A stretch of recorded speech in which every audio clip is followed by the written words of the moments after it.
टांगी चौद्वार ब्लॉक रे अरिंदम राय और अभय बारिक को बेआईन कार्यकलाप संपर्कित खबर प्रसारण पर अरिंदम राय एक वीडियो भाइराल होईछि। ए वीडियो रे से सांबादिक माननकु अत्यंत अशोभनीय और अपमानजनक भाषा रे गालीगुलज करुथबा देखिबाकु मिलिछि। एई घटना को विभिन्न महल रे तीव्र निंदा करा जाउछि। सत्यव्रत दास उत्कल सांबादिक संघ कटक जिला सभापति गतकाली मे 19 तारिख मु जानिबारे सांबादिक मानक पई एक कला दिवस थिला। गोटे कर्तव्यरत सांबादिक सारा ओडिसा रे आपण माने जानुथिबे को परिस्थिति रे किबळी भाबे से माने खबर प्रसारण करंती, किंतु जो गत 3-4 दिन भितर कटक जिला टांगी चौद्वार ब्लॉक रे जो घटना सब घटुतिला ताहा सांबादिक जने कर्तव्यरत सांबादिक हिसाब रे विभिन्न गणमाध्यम प्रतिनिधि एवं सोशल मीडिया रे मिछक सत कथा प्रसारण करा जाउथला। तेदे कोनसी मिछ नथिला, किंतु अरिंदम राय जे कि बीजेपी रे आमे कहूचे जने तथाकथित बड़ नेता आंकर कोन स्वार्थ रे आंच आसिला से आंब सांबादिक मान प्रति जो निकृष्ट धरण निम्न मानर मंतव्य विभिन्न तांकर लाइव फेसबुक लाइव रे देइथिले ताहाको प्रथमे तो आमे गोटे सांबादिक हिसाब रे दृढ़ निंदा करूछु। एभली मानसिकता को मध्य आमे निंदा करूछु। जदि तांको कहिबा अनुसार सांबादिक कोनोसी भूल खबर प्रसारण करिछि तेबे से ता विरुद्ध रे आईनगत कार्यानुष्ठान नहीं पारि थांते, न्यायालय आश्रय नहीं पारि थांते। जे भली आमे आज करिछु, जे भली अरिंदम राय जो अशालीन मंतव्य देइछंती, निम्न मानर मंतव्य देइछंती, आमे आज थानार द्वारस्थ होइछु सब सांबादिक माने टांगी चौद्वार।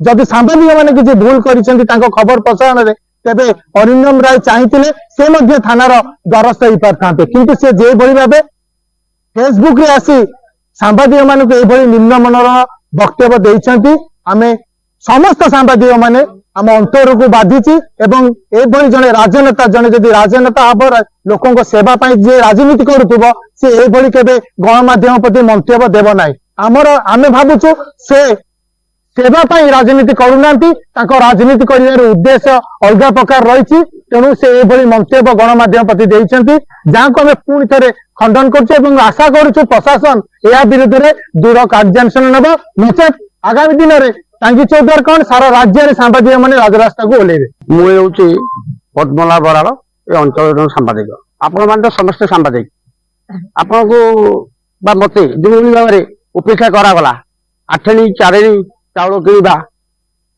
सोशल मीडिया रे भाइराल होला। जने हारू नेता बीजेपी रो हारू नेता अरिंदम से जो भलिया जिनस ये कले ब्लॉक रे पशिबे, वीडियो मारिबे, गाली गुलज करिवे, महिला कर्मी मान को अटैक करिवे। आमेलु चतुर्थ स्तंभ जहाँ देखिलु सत्य एवं तांकर सोशल मीडिया रे भाइराल होउछि। आमे किछि मिछ लेखिनु। खबरदार आज तुम ना रे टांगी थाना रे एफआईआर लॉन्च करा गला। 7 दिन टाइम दिया गला।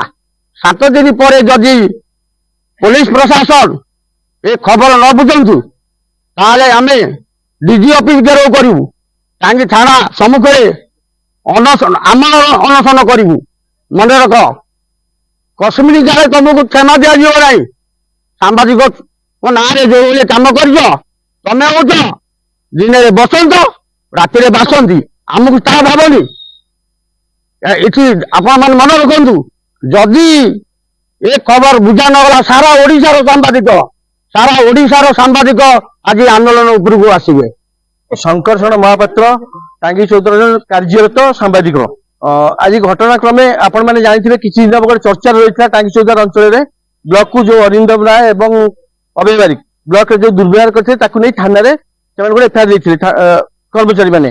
ताकु आमे जो अंचल सांबादिक माने अछंती ताकु आमे खबर प्रसारण करथु। जो माने आमे माने मध्ये थिलु समस्त सांबादिक थिलु कार्य सांबादिक थिलु ताकु आमे खबर प्रसारण करथुलु। सेही क्रम रे काली देखिथिबे अरिंदम राय गोटे दैछथि सांबादिक माने 4 आठरे रोजगार करछथि, चाउल किणी 3 दिन चलिले।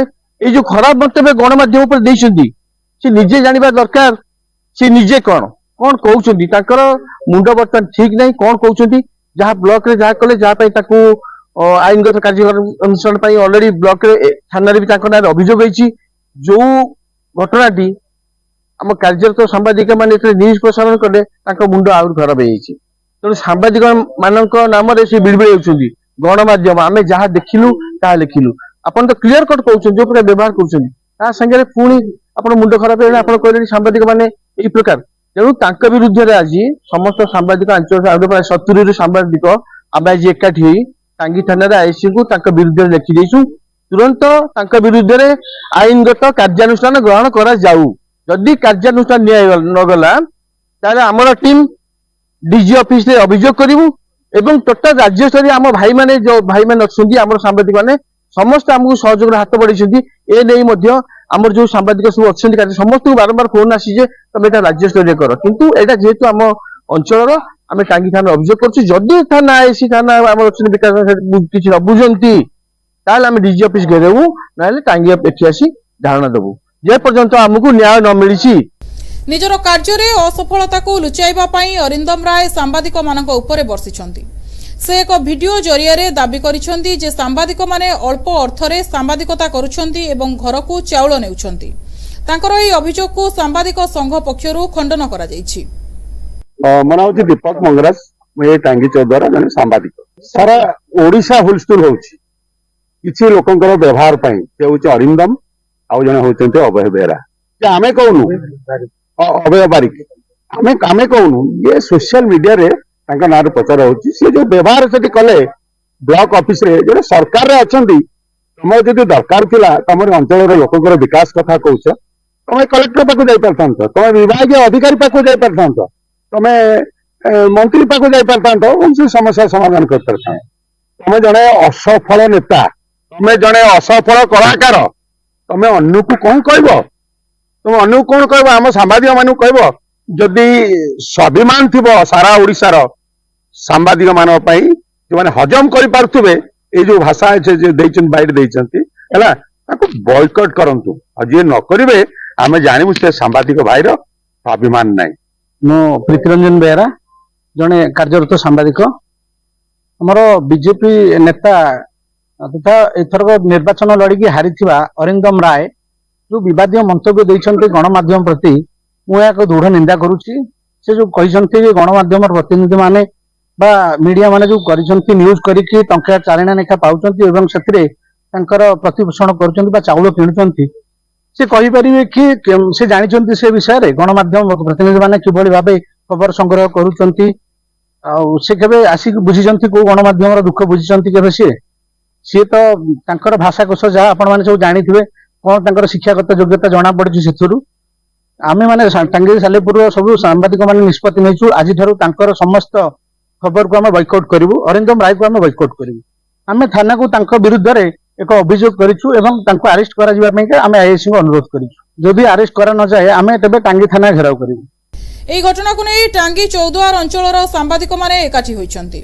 ସେମାନେ ଅରିନ୍ଦମ ରାୟଙ୍କ ବିରୋଧରେ ଏକ ଲିଖିତ ଅଭିଯୋଗ ଦାଖଲ କରିଛନ୍ତି ଏବଂ ତାଙ୍କ ବିରୋଧରେ ଦୃଢ କାର୍ଯ୍ୟାନୁଷ୍ଠାନ ଗ୍ରହଣ କରିବାକୁ ଦାବି କରିଛନ୍ତି। ଏହି ଘଟଣାର ତଦନ୍ତ ରିପୋର୍ଟ ଉପରେ ରହିଛି ସମସ୍ତଙ୍କ ନଜର। କଟକରୁ ତପନ କୁମାର ସାହୁଙ୍କ ରିପୋର୍ଟ, NTV।